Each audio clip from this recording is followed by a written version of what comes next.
Hi friends, இன்னைக்கு நம்ம இந்த வீடியோவில் பரங்கிக்காய் வச்சு ஒரு குழம்பு ரெசிபி தான் பார்க்க போகிறோம். வாங்க வீடியோக்குள்ளார போகலாம். இப்போ இந்த குழம்பு செய்கிறதுக்கு ஒரு மிக்ஸி ஜாரில் ஒரு பெரிய வெங்காயம் கட் பண்ணி வச்சுருக்கேன், அதை போட்டுக்கலாம். நீங்கள் சின்ன வெங்காயம் இருந்ததுன்னா 10-15 போட்டுக்கோங்க.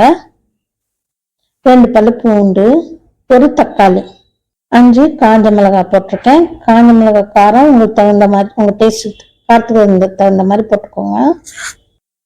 போட்டு இதில் ஒரு 2 டீஸ்பூன் தேங்காய் துருவல் போட்டுக்கலாம். இது கூட ஒரு 1/2 டீஸ்பூன் ஜீரகம், 1 டீஸ்பூன் சோம்பு, ஒரு 5-6 மிளகு போட்டு இதையெல்லாம் தண்ணி ஊற்றி நல்லா பேஸ்ட்டாக அரைச்சிட்டு வந்துக்கும். இப்போ ஸ்டவ்வில் கடாய் வச்சு அதில் 2 டேபிள் ஸ்பூன் எண்ணெய் ஊற்றிக்கலாம். எண்ணெய் ஊற்றிட்டு சூடாகட்டும். சூடானதும் அதில் 1/2 டீஸ்பூன் கடுகு, 1/4 டீஸ்பூன் வெந்தயம் போட்டு பொரியட்டும். போட்டு பொரிஞ்சதும் இதில் நான் ஒரு 1/4 கிலோ பரங்கிக்காவை எடுத்து மஞ்சள் பூசணிக்காய் எடுத்து நல்லா இந்த மாதிரி க்யூபாக கட் பண்ணியிருக்கேன், அதை போட்டுக்கலாம். போட்டு பரங்கிக்காவை ஒரு 10 நிமிஷம் வதக்கிக்குவோம். இதில் ஒரு 1/4 டீஸ்பூன் மஞ்சள் போட்டுக்கலாம்.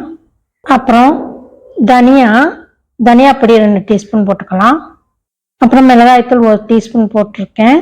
நம்ம ஏற்கனவே காஞ்ச மிளகாய் போட்டு அரைச்சிருக்கோம், அதனால காரம் பார்த்து போட்டுக்கோங்க. அப்புறம் இந்த காய்க்கு தகுந்த மாதிரி உப்பு போட்டுக்கலாம், 1 டீஸ்பூன் போட்டிருக்கேன். அப்புறம் பார்த்துக்கிட்டு போட்டுக்கோங்க காய் வெந்தோன்னே. இது எல்லாத்தையும் நல்லா மிக்ஸ் பண்ணிட்டு இதில் நம்ம கொஞ்சமாக தண்ணி ஊற்றி காயை ஒரு 50% வேக வச்சுக்குவோம். அடுப்பை மீடியம் ஃப்ளேமில் வச்சு வேக விடுங்க. மூடி வச்சு வேக விடுவோம், வேகட்டும். இப்போ திறந்து பார்ப்போம், நல்லா வெந்துருச்சு. 50% வெந்துருச்சு. இப்போ இதில் நம்ம அரைச்ச இந்த மசாலா பேஸ்ட்டை ஊற்றிக்குவோம். ஊற்றிட்டு நல்லா மிக்ஸ் பண்ணி விட்டுருவோம். மிக்ஸி ஜாரில் கொஞ்சமாக தண்ணி ஊற்றி அலசி இதில் ஊற்றிக்குவோம். ஊற்றிட்டு இது நல்லா கொதிக்கட்டும். இதில் நான் இப்போ உப்பு ஆட் பண்ணிக்கிறேன்.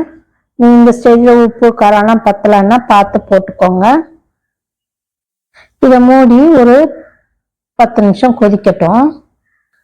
இப்போ திறந்து பார்ப்போம், நல்ல காயெல்லாம் நல்லா வெந்துருச்சு. இதில் கொஞ்சம் கறிவேப்பிலை போட்டுக்கலாம்.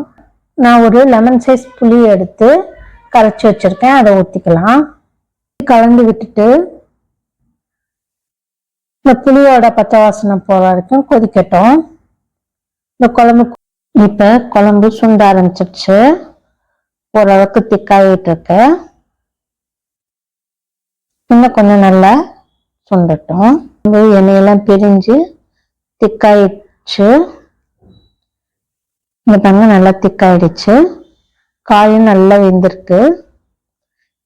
இப்போ இதை இறக்கிடுவோம். ஸ்டவ் ஆஃப் பண்ணிட்டு இறக்கி வச்சிருவோம். இப்போ இறக்கி வச்சாச்சு. இப்போ இதை ஒரு பாத்திரத்துக்கு மாற்றிக்குவோம். இது மேலே டெக்கரேஷனுக்கு கொஞ்சம் கறிவேப்பிலை வச்சுக்கிறேன்.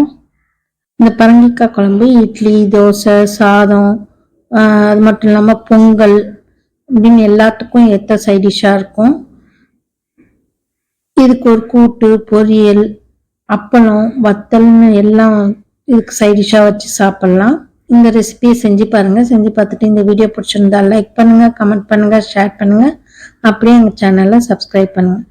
மறக்காமல் பெல் ஐக்கானை கிளிக் பண்ணுங்கள். அப்போ தான் எங்களோட ஒவ்வொரு வீடியோவும் உங்களுக்கு நோட்டிஃபிகேஷனாக வந்து சேரும். Thank you friends.